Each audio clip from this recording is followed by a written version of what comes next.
Assalamu alaikum. Start with the name of Allah, who is most merciful and beneficial. GM Samad is here, your mathematic Twitter. Guys, आज मैं आपसे बहुत ही important एक test share करने जा रहा हूँ जो फेज 1 यूनिवर्सिटी ऑफ सिंध ने करंटली जो कंडक्ट की है। ये टेस्ट मैंने बहुत ही मुश्किल से हाथ की है और उसके ये ओरिजिनल टेस्ट जो मैं आपसे जो भी एमसीक्यू शेयर करने जा रहा हूँ, ये ओरिजिनल टेस्ट के एमसीक्यूज है जो फेज 1 में यूनिवर्सिटी ऑफ सिंध ने कंडक्ट की है। So let's start guys. पहले पार्ट 1 जो इंग्लिश का था, तो मैंने कोशिश की है इंग्लिश को भी सोल्व करना, बहुत ही इजी थी, इस वजह से मैंने सोल्व कर दिए। और मैथ भी, जनरल साइंस भी, इस्लाम मैथ भी, मैं आपको सारे नॉर्म्स भी बताऊंगा कहाँ कहाँ से इन्होंने ये टेस्ट उठाई है। सो स्टार्ट करते हैं इंग्लिश में। सबसे पहले इन्होंने सिनोनिम्स उठाए, 5 सिनोनिम्स है और 5 एंटोनिम्स है। तो सबसे पहले फर्स्ट सिनोनिम्स है वो है रेकलेस। रेकलेस की मीनिंग होती है केयरलेस। और सेकंड है फेडिलिटी। फेडिलिटी की मीनिंग होती है लॉयलिटी। और क्रूअल, क्रूअल की मीनिंग है ब्रूटल। क्रूअल मीन्स जालिम, और जालिम ब्रूटल भी जालिम है। रेस्क्यू, आपको पता है रेस्क्यू की मीनिंग क्या है? हेल्प। यूनाइट, आपको पता है यूनाइट की सीधी सी मीनिंग है क्या? कंबाइन। बहुत ही इजी टेस्ट लिए इन्होंने इस दफा।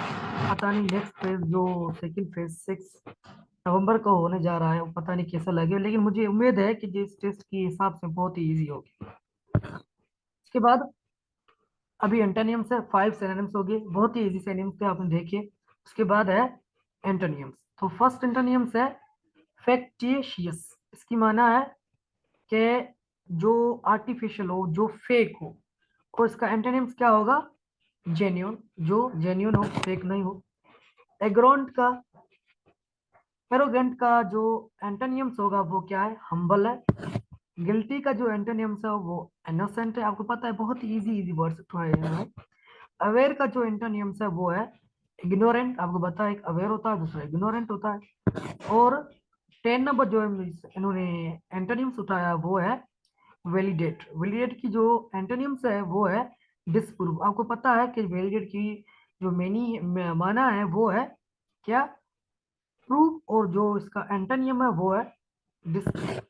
तो ये थे 10 एमसीक्यूज, बहुत ही इजी। 10 मार्क्स आप ऐसे चुटकी में उठा सकते थे, बहुत ही इजी था। मेरे ख्याल में इतनी इंग्लिश कोई भी इजी नहीं रहता जो यूनिवर्सिटी ऑफ सिंध वालों ने दी है। उसके बाद choose the correct spelled word from the given. देखिए 10 एमसीक्यू जो आपके है वो एंटोनिम्स और सिनोनिम्स उठाए, और जो बाकी है वो 5 एमसीक्यू से या 5-6 एमसीक्यू इन्होंने ये मिस स्पेल्ड से उठाए, जो करेक्ट करनी है स्पेल्ड। तो पहली जो फर्स्ट स्पेल है वो है मिलेनियम। आपको पता है मिलेनियम स्पेल क्या है? MILLE NNIUM, मिलेनियम की ये करेक्ट स्पेल है। उसके बाद है हिंड्रेंस। आपको पता है हिंड्रेंस की स्पेल क्या है करेक्ट? जो वो है HINDRANCE, हिंड्रेंस की ये करेक्ट स्पेल है। उसके बाद इन्होंने थोड़ा बहुत प्रीपोजिशन में भी उठाया है। तो आपको पता है as for me, as for की जो मीनिंग होती है पर्टिकुलर एज फॉर की, regarded to me. I will happy, I will be happy to lend a hand. ये बहुत ही इजी था। आपको पता है एज फॉर लगता है, जैसे ये पर्टिकुलर एक प्रोवर्ब है। इसके बाद है do you usually go out dash Saturday evening. आपको पता है जब जस्ट इवनिंग होती तो हम इन लगाते, यहाँ पे सैटरडे लगा हुआ है। जब आपको पता है कि डे मेंशन हुआ हो तो तब हम ऑन ही लगाते प्रीपोजिशन में। तो यह क्या है? ऑन। आपको पता होना चाहिए कि आप ये ध्यान में भी रखें, जब डे मेंशन हो, like Saturday, Monday, Tuesday, Monday evening, Saturday evening, Friday evening या मॉर्निंग, कोई भी हो सकता है, तो उसमें हम ऑन लगाएंगे। उसके बाद है choose the correct passage passive voice of the following sentence. तो बहुत ही इजी पैसिव वॉइस दिए इन्होंने। दे आर नॉट मीटिंग अस। आपको पता है ये सेंटेंस, फर्स्ट आपको पता होना चाहिए ये सेंटेंस किस टेंस का है। तो ये सेंटेंस है जो वो प्रेजेंट कंटिन्यूस टेंस का है। जब प्रेजेंट कंटिन्यूस टेंस आए तो आपको जहन में एक बात आना चाहिए कि वो किस तरीके से होगा, कि उसमें बीइंग पैसिव में बीइंग लाजमी आएगा। पहली बात तो आपको ये ध्यान में रखनी है, जब प्रेजेंट कंटिन्यूस टेंस का हो तो उसमें बीइंग लाजमी आएगा। अभी जो पैसिव की स्ट्रक्चर है उस मुताबिक करेंगे। जो अस है वो सब्जेक्ट होगा, सब्जेक्ट होगा तो वी हो जाएगा। उसके बाद वी आर होगा, नॉट तो नॉट लगा हुआ है। और बीइंग होगा, आपको पता है वर्ब का जो थर्ड फॉर्म लगता है, ये वर्ब मीटिंग है, मीटिंग का थर्ड फॉर्म क्या है, मेट बाय देम। आपको पता है कि दे का जो ऑब्जेक्टिव केस है वो देम है। तो we are meeting, we are not being met by them, ये है इसका बेसिक, बहुत इजी था। उसके बाद a lion does not eat grass, however hungry he may be। तो आपको पता है फर्स्ट जो पार्ट होगा उसका ही हम क्या करेंगे, पैसिव करेंगे। तो पहले पहले आपको मैंने जिसे बताया कि आपको टेंस पहचानना है कौन सा टेंस है। तो lion does not eat gross, आपको पता है ये प्रेजेंट इंडेफिनिट सिंपल टेंस है, तो इसको सिंपल टेंस के फॉर्म से हम पैसिव करेंगे। तो grass is not eaten by a lion, comma however hungry he may be. तो देखिए कि दूसरे जो भी है उसमें बीइंग लगा हुआ है, बीइंग भी नहीं होगा। और ग्रॉस इज ईटन बाय, आपको पता है ये से भी नहीं होगा। तो सिंपल जो इसका करेक्ट आंसर है वो ए है। आपको इतना तो आता होगा, इजी है, जो पैसिव की जनरल फॉर्म में इन्होंने उठाया, कोई डिफिकल्ट ऐसा नहीं हो रहा। लेकिन आपको एक बात ध्यान में रखना चाहिए कि पैसिव से भी ये उठाते हैं, आपको पैसिव को थारोली कंसेप्चुअली थोड़ा देखना है। उसके बाद why did you disobey your parents, same why तो आपको पता है कि ये एक WH फैमिली से है तो वो सेम ही आएगा। उसके बाद डिड है तो आपको पता है डिड किस में चला जाएगा, पास्ट टेंस है तो पास्ट वर्ब आ गया। उसके बाद जो ऑब्जेक्ट है वो यहाँ पे पेरेंट्स है और सब्जेक्टिव केस में आ जाएगा, योर पेरेंट्स हो जाएगा। ठीक है, डिसओबेड थर्ड फॉर्म लग गया ओबे का, बाय यू, तो ये इजी था। The pilot landed the plane safely. The pilot the pilot landed the plane safely। Easy है कि एक पायलट ने सेफली प्लेन को लैंड कर दिया है। तो इसमें जो सब्जेक्ट ऑब्जेक्ट है वो क्या है, वो आपको पता है कि द प्लेन है, तो प्लेन आगे आ गया। कौन से टेंस का सेंटेंस है ये, पास्ट इंडेफिनिट है, तो पास्ट इंडेफिनिट में हम क्या करते हैं, वॉज लगाते हैं, वॉज आ गया। लैंडेड जो है वो ऐसे ही, उसका थर्ड फॉर्म भी लैंडेड है, सेकंड फॉर्म भी लैंडेड है तो थर्ड फॉर्म भी लैंडेड है। और सेफली ऐसे ही आ गया, जैसे सेफली जो एक एडवर्ब है तो वो आ गया। बाय, किसने लैंड किया है, पायलट ने, तो वो बाय द पायलट। उसके बाद है the teacher is conducting the class in the auditorium. आपको पता है कि ये टेंस है वो है प्रेजेंट कंटिन्यूस टेंस, तो क्या होगा, the class is being conducted by the teacher in the auditorium, easy था। हाँ, उसके बाद है दूसरा पोर्शन, वो है जीके का, जनरल नॉलेज। और जनरल नॉलेज बहुत इजी उठाई है इन्होंने। आपको मैं बताता चलूं कि ये क्या क्या उठा रहे हैं जनरल नॉलेज में, कैपिटल्स और करेंसी भी उठा रहे हैं, और वर्ड जनरल नॉलेज भी। ठीक है, जैसे इन्होंने उठाया कि the capital city of Australia is, आपको पता है कि जो कैपिटल सिटी ऑस्ट्रेलिया की है वो है कैनबेरा। और what is the currency of Russia, Russia की करेंसी कौन सी है, रबल है। Largest producer of rice in the world, ये देख क्या करंट अफेयर है, आपको पता होना चाहिए कि जो राइस का प्रोड्यूसर, लार्जेस्ट प्रोड्यूसर है वो कौन है, वो है चाइना। के बाद है ये तो पता नहीं, थोड़ा डाउट लगा क्या है, एमसीक्यू समझ नहीं आ रहा मुझे, क्या वो कॉन्टिनेंट लिखा हुआ, पता नहीं क्या लिखा हुआ है। अगर कॉन्टिनेंट लिखा है तो मेरे ख्याल से ये अफ्रीका ही होगा, तो इसमें अफ्रीका है या यूरोप, इनमें से कोई है, ये आप चेक कर लेना। उसके बाद है इस्लामिया। तो आपने देखा कि जो जीके उठा रहे हैं वो कैपिटल, करेंसी और जनरल जीके भी उठा रही है। ठीक है, ये वर्ल्ड वर्ल्ड जीके उठा रही है। उसके बाद है इस्लामियत, इस्लामियत से कहाँ से उठा रही है ये, जो आपको पता है कि इस्लामियत में इजी इजी होता है, नबी करीम सल्लल्लाहु अलैहि वसल्लम की लाइफ के बारे में होता है, उसके वाइफ्स के बारे में, अज़वा मुबारक के बारे में होता है। उसके अलावा इवेंट्स होते हैं, जो पेटल्स होते हैं, यहाँ से उठाते हैं और कहीं। तो फर्स्ट है, who was the first wife of Holi prophet हजरत मोहम्मद मुस्तफ़ा सल्लल्लाहु अलैहि वसल्लम। तो आपको पता होना चाहिए कि पाक हजरत मोहम्मद मुस्तफ़ा सल्लल्लाहु अलैहि वसल्लम की फर्स्ट जो बेबी पाक थी, वो अजवा पाक थी, जो वाइफ थी वो है हजरत खतीजा तुल कुबरा, ये फर्स्ट वाइफ थी। उसके बाद है कि Sikhism was introduce by, Sikhism ने किसने इंट्रोड्यूस किया? आपको पता है कि जो ये पंजाब में ये गुरु नानक है, तो सिखिज्म इन्होंने इंट्रोड्यूस किया था। जो अभी रिसेंटली भी इनके इवेंट्स होते रहते हैं, जो इंडिया वाले यहाँ पे आते हैं पाकिस्तान, इस गुरु नानक की वो उनके हिसाब से कोई एक होली प्लेस है, जैसे मुसलमान के पास होता है कि वो एक पकाई के लिए मक्का और मदीना जाते हैं, इस तरीके से वो भी सिख आते हैं यहाँ पे। तो सिखिज्म जो है गुरु नानक ने इंट्रोड्यूस करवाया था। How many prophets are mentioned in Holy Quran? There are 25 prophets. तो उसके बाद है जनरल साइंस। देखो कि इन्होंने किस तरीके से सीक्वेंस दिए। इस्लामियत भी उठाई है, जीके, ये सर जीके का पोर्शन है। इस्लामियत भी उठाई है, जनरल वर्ड नॉलेज भी उठाई है, और जनरल साइंस एबिलिटी भी उठाई है। तो how many triangular surface are found in prism?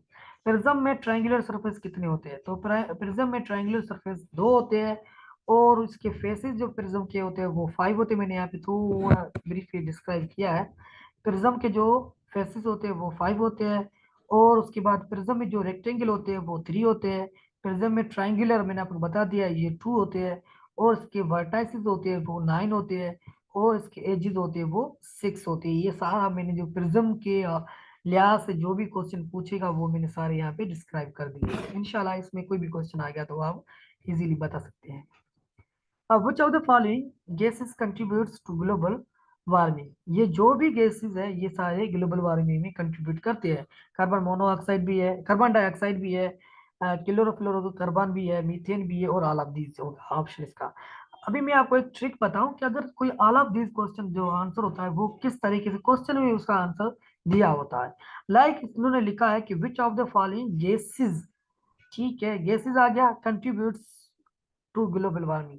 अभी गैसेस है, इट मींस एक से ज्यादा गैसेस होंगे। तो कार्बन डाइऑक्साइड तो एक गैस है, गैसेस में इट मींस कि दो तीन गैसेस हो गए, तो ऑल ऑफ दिस। अगर वो पूछ जाता है अगर विच of the following gas is contribute, तो ऑल ऑफ दिस नहीं होता। तो ये बहुत एक अच्छी सी ट्रिक थी, आपने ध्यान में रखनी है। इसीलिए होता है कि कभी आपको पता नहीं था कि कौन सा ऑप्शन सही है, तो आप इस तरीके से भी कर सकते हैं। The most abundant gas in our atmosphere, तो एटमॉस्फेयर में जो मोस्ट अबंडेंट गैस है वो नाइट्रोजन है। ये कुछ जनरल साइंस एबिलिटी के एवरीडे साइंस की क्वेश्चन होती है, जिसे आप देख देख लेना कि एटमॉस्फेयर में सबसे जो ज्यादा गैस मिलने वाली है वो नाइट्रोजन है। जैसे कि अर्थ क्रस्ट में कौन सी मिलती है, ऐसे ही कोई जो 5-6 जो एमसीक्यू है वो आप देख लेना। मैं आपको नॉर्म्स पता चल रहा हूँ, उसके अलावा मैं आपको इसकी ये टेस्ट सोल्व भी करके दे रहा हूँ। और ये है इलेक्ट्रोकार्डियोग्राफी। आपको पता है कार्डियो जब वर्ड यूज हो तो आप देखना कि ये डायरेक्ट हार्ट का ये इंस्ट्रूमेंट है। तो electrocardiography is a technique to diagnose the disease of heart. ठीक है, आगे चलते हैं। The main constitute of haemoglobin is, ये जो एवरीडे साइंस का क्वेश्चन है, आपको पता होना चाहिए कि जो होमोग्लोबिन है, जो ब्लड है, उसमें जो मेन कॉन्स्टिट्यूट है वो है कौन? आयरन है। इस वजह से ही ब्लड जो रेड होता है। उसके बाद है the dengue virus spreads by. अभी रिसेंटली ये बहुत ही क्रिटिकल सिचुएशन चल रही है कि डेंगू वायरस बहुत हो गया है, और इसमें डेथ्स भी हो रही है। तो ये जो इसका जो ये स्प्रेड आउट होती है, एक एड्स मॉस्किटो होता है जो फीमेल मॉस्किटो है, उसके बाइट से ये स्प्रेड आउट होता है। The largest excretory organ of the body, ये एक्सक्रीटरी लिखा हुआ है, पता नहीं क्या लिखा हुआ है, लेकिन एक्सक्रीटरी है। तो बॉडी में से जो सबसे ज्यादा एक्सक्रीटरी जो ऑर्गन है लार्जेस्ट, सबसे बड़ा, वो कौन सा है? वो है kidney. Night blindness is due to the deficiency of vitamin है। ये तो बहुत इजी क्वेश्चन था, हर एक लोग को पता होता है। Which one of the following is essential for blood clotting. Blood clotting आपको पता है कि ये ब्लड प्लेटलेट्स जो होते हैं जो ब्लड क्लॉटिंग में मदद करते हैं, ये एसेंशियल होते हैं। ठीक है, ये था जनरल साइंस एबिलिटी, ये सारे जीके में आते हैं। आपको बताना चाहिए कि 20 इंग्लिश के होते हैं, 30 मैथ के होते हैं, और जीके जो 20% होते हैं उसमें ये सारे आ गए। इस्लामिक भी आ गई है, 20 या 30% है, ये मुझे पता नहीं कंफर्म। ये सारे जो जीके में, जिसमें जनरल साइंस एबिलिटी भी है, इस्लामिक भी है, वर्ड जीके भी है। अभी आईक्यू का मैंने उठाया यहाँ पे, बाकी तो मैथ सारी इजी थी, तो आईक्यू भी है, तो मैंने सोचा कि आईक्यू आपको ये बता देना कि आईक्यू किस तरीके से सोल्व करना है। इन्होंने बहुत ही इजी आईक्यू दिया है।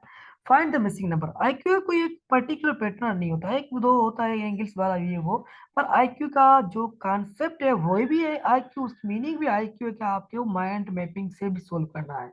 तो ये जो फिगर्स दिए इसमें आपको क्या लगता है, आप पहले आईक्यू अपनी इंटेलिजेंस चेक करें, जैसे मैंने चेक किया के 358, 358 एक राइट हैंड रूल से ये मूव कर रहा है। 3 से +5 करेंगे तो वो 8 मिलेगा। 11 से प्लस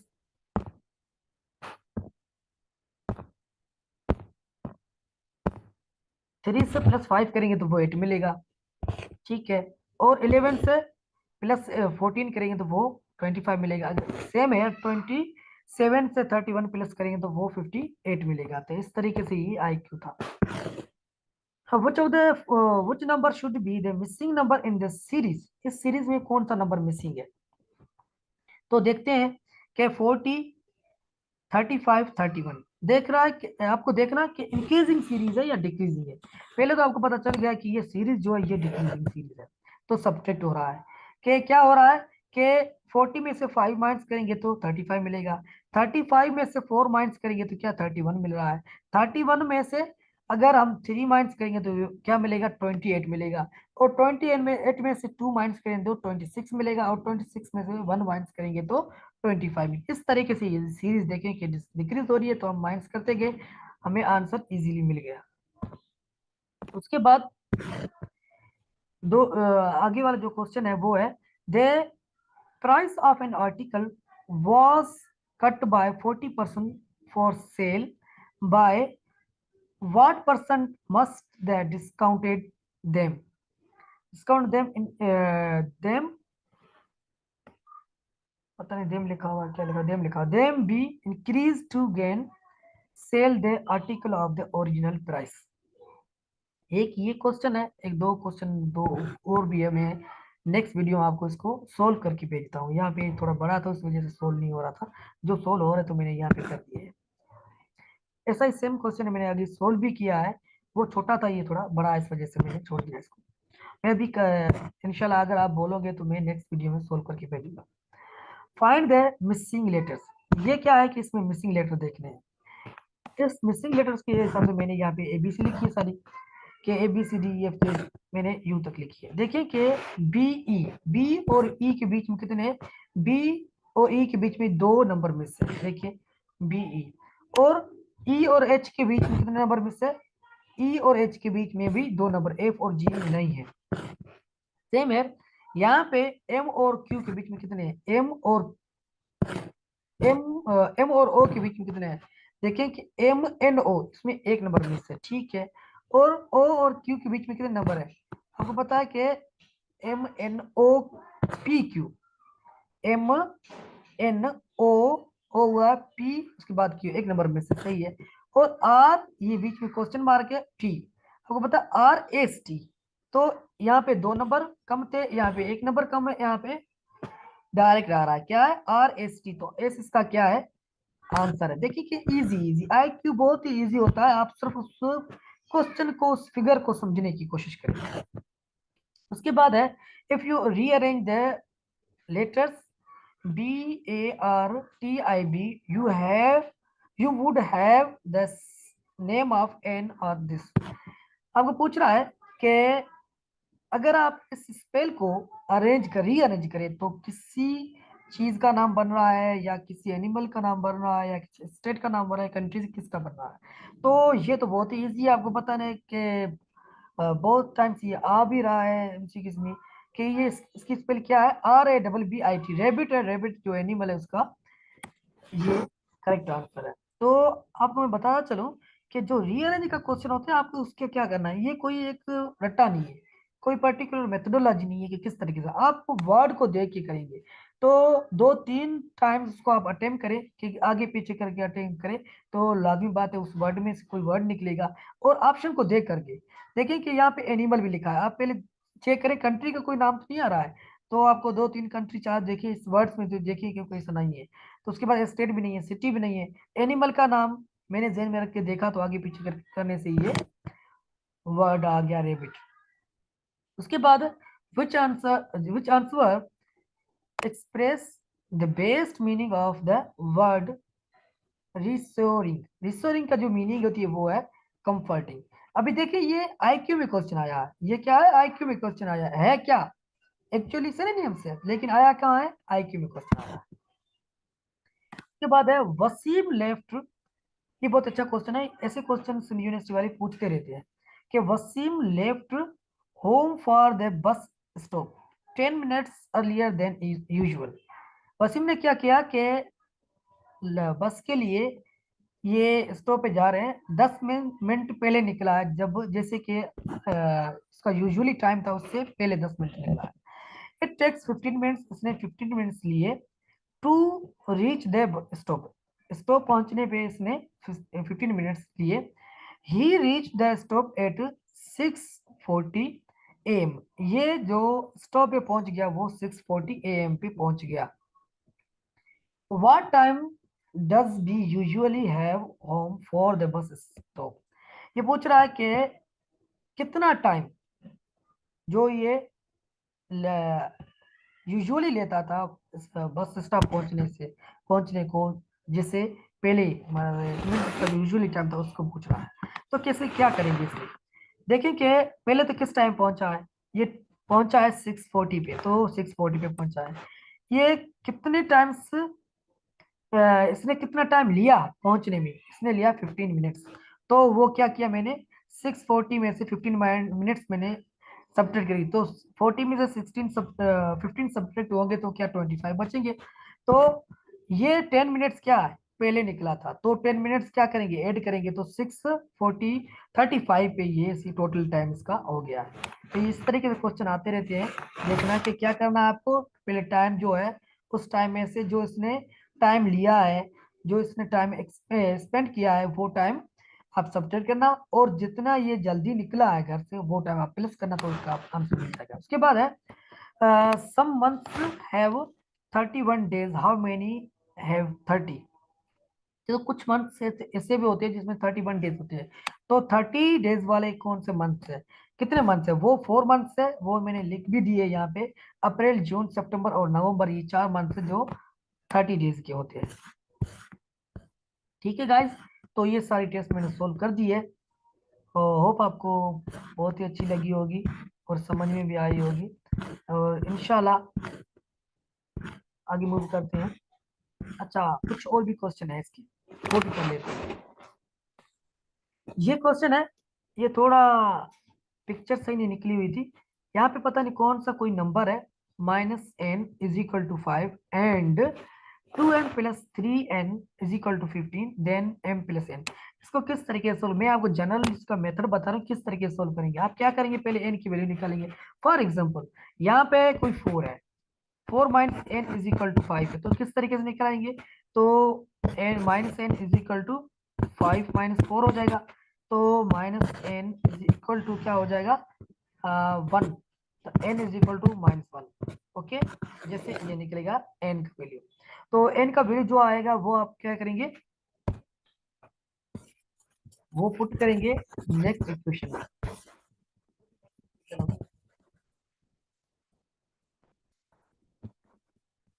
जो भी नेक्स्ट इक्वेशन होगी उसमें आप पुट करेंगे, क्या है 2m + 3, n का वैल्यू क्या निकला था -1, -1 = 15।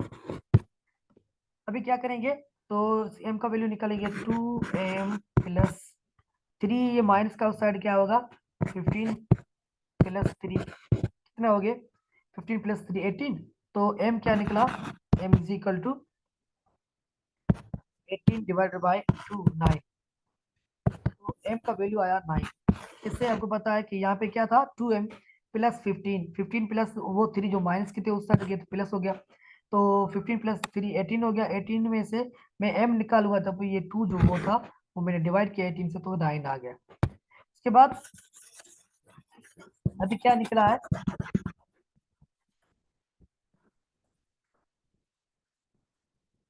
क्या निकला है कि पूछ रहा है कि m प्लस n करिए, तो आपको पता है जो m निकाली थी वो हमने n निकालते हो हमने वो -1 निकाली थी, और अभी जो m निकाली है वो क्या निकाली है, वो 9 निकाली है। तो 9 माइनस प्लस का -1 निकले, ठीक है। तो ये कितना होगा टोटल 8। क्या है कि माइनस सब्ट्रैक्ट करेंगे किसमें से 9 में से, तो आंसर क्या आएगा 8 आएगा। तो 8 इसका राइट आंसर है। देखिए कि ये मैंने गेस किया कि ये 4 था, लग भी 4 रहा है। कोई भी क्वेश्चन हो सकता है, आप इस तरीके से सोल्व कर लें। आगे मूव करते हैं कि विच of the following is greatest, greatest कौन सा है इसमें।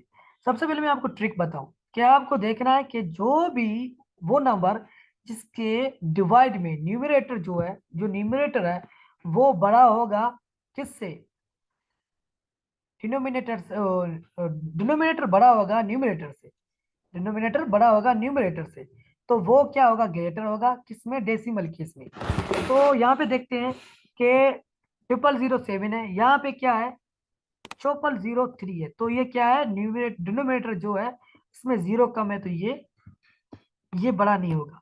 इसमें 005 है, ऊपर जो है वो 0005 है, तो ये भी इसमें भी नहीं होगा। यहाँ पे देखिए कि 0.007 और 0.0006 है, तो यहाँ पे 0006 है, ऊपर में 00, ऊपर पॉइंट के बाद कितने डिजिट है 3 डिजिट है, यहाँ पे पॉइंट के बाद में 4 डिजिट है। तो ये सारे जो प्रॉब्लम है इनमें में से सिर्फ ये एक प्रॉब्लम है, इसमें क्या है कि पॉइंट के बाद जो डिनोमिनेटर में है वो डिजिट ज्यादा है। तो हम इसको सोल्व करते हैं, वही सारे आप सोल्व करके देख कर सकते हैं, ये सारे इससे छोटे हैं। अभी किस तरीके से सोल्व करेंगे कि सबसे पहले आपको पता होना चाहिए कि ये पॉइंट जो है इसको लेके आएंगे होल होल की तरफ से। लाइक मैं यहाँ पे सोल्व कर देता हूँ आपके लिए।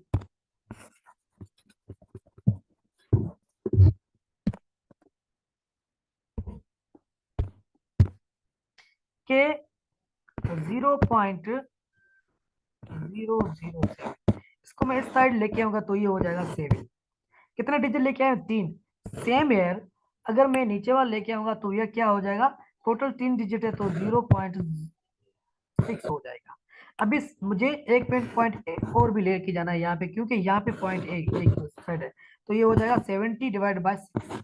70 डिवाइड बाय 6, 70 डिवाइड बाय 6 कितने हो गए, आपको पता है कि 11 पॉइंट समथिंग आंसर आया, तो ये जो है सबसे ग्रेटर है। इस तरीके से हम आगे मूव कर रहे हैं। Sweater sells for RS 4800 after 25% discount, what is the original price. फिर देखें कि ये भी उस तरीके सेम तरीके से क्वेश्चन था जो पीछे हम एक स्किप करके आए हैं, वो थोड़ा बड़ा था ये थोड़ा छोटा है। क्या करेंगे सबसे पहले हम परसेंटेज निकालेंगे किसका 48 का, तो 4800 का परसेंटेज क्या निकलेगा 4800 मल्टीप्लाई क्या करेंगे 25 डिवाइड बाय 100। जब इसको सोल्व करेंगे तो ये क्या हो जाएगा 100 डबल जीरो खत्म, और ये जो 25 इससे करेंगे तो ये 1200 हो जाएगा। क्या निकला, मैं एक मिनट इसको रेज करके आपको सही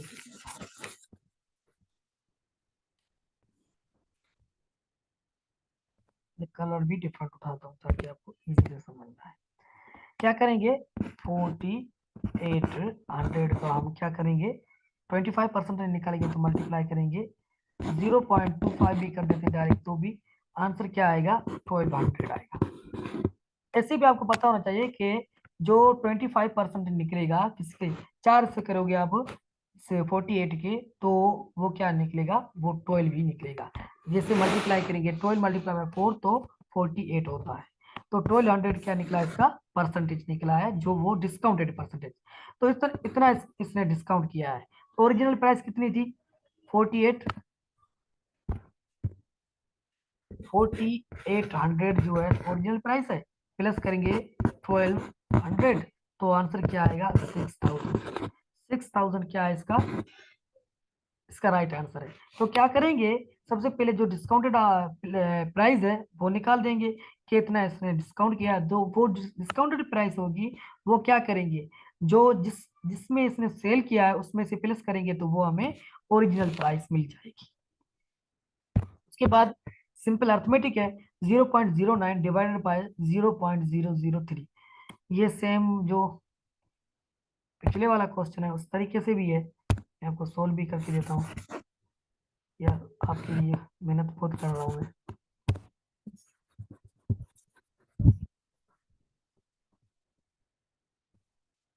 सोल्व भी करके देता हूँ। क्या है, 0.09 डिवाइडेड बाय 0.00003। देखिए मैंने आपको बताया कि इस साइड लेके आएंगे तो ये क्या हो जाएगा 9, और इसको कितने डिजिट, 2 डिजिट इस साइड लेके आएंगे, क्या हो जाएगा डिवाइड में हो जाएगा 0.03। सेम, अभी 2 डिजिट है तो यहाँ में डबल जीरो लगा देंगे तो 900 डिवाइडेड बाय 3। ये जब टेबल लगाएंगे तो क्या हो जाएगा 3, तो 300 इसका क्या है, 300 इसका आंसर है। तो ये पड़ा है 300 इसका आंसर, मैंने यहाँ भी कर दिया है। ठीक है, ये इसका 300 आंसर है। उसके बाद पूछ रहा है कि p plus 2q is equal to 14, 3p plus q is equal to 12, then what is p। So p पूछ रहा है तो हम इस तरीके से इस इक्वेशन को रखेंगे ताकि हमारा q कैंसिल हो जाए तो हमें p मिल जाएगा। देखिए कि यहाँ पे 2q है, तो यहाँ पे हम क्या करेंगे, इस इक्वेशन में 2 अगर मल्टीप्लाई करेंगे तो हमें 2q मिल जाएगा। इस इक्वेशन में मैंने क्या किया गया, सेम फर्स्ट वाली इक्वेशन मैंने सेम रखी, और सेकेंड वाली इक्वेशन जो थी ये फर्स्ट वाली इक्वेशन ऐसी सेम आ गई। ठीक है, ये 14 है। तो फर्स्ट वाली इक्वेशन जो वो सेम रखी है ऐसे ऐसे, सेकंड वाली इक्वेशन में 2 मल्टीप्लाई किया तो 6p हो गया, plus 2q is equal to 12 की, जब 12 से जब 2 मल्टीप्लाई करेंगे तो 24 हो जाएगा। तो ऊपर भी 2q था, नीचे भी 2q है, तो ये आपस में कैंसिल हो जाएगी। और ये कितने होंगे, ये अब जो माइनस कर रहे हैं तो -6 है, जो वो माइनस वाला है वो p है, वो प्लस वाला है, तो माइनस के 5p बचेंगे। यहाँ पे 14 माइनस हो जाएगा किससे, 24 से, तो 10 बचेंगे माइनस के, तो माइनस माइनस में कैंसिल, तो p लेंगे तो ये 5 जाके इससे डिवाइड होगा, टेबल लगेगा 2 times p is equal to 2, ये इसका आंसर है। उसके बाद जो है, what is the perimeter of the quadrilateral, ये क्वाड्रेटिक फिगर दी है, इसके पेरीमीटर पूछ रहा है। तो इसका फार्मूला है इजी तरी, मैं आपको ट्रिक बता रहा हूँ, ट्रिक से आपको याद रखना है पेरीमीटर क्वाड्रिलेटरल का, तो इंशाल्लाह आप इसको चुटकी में करेंगे।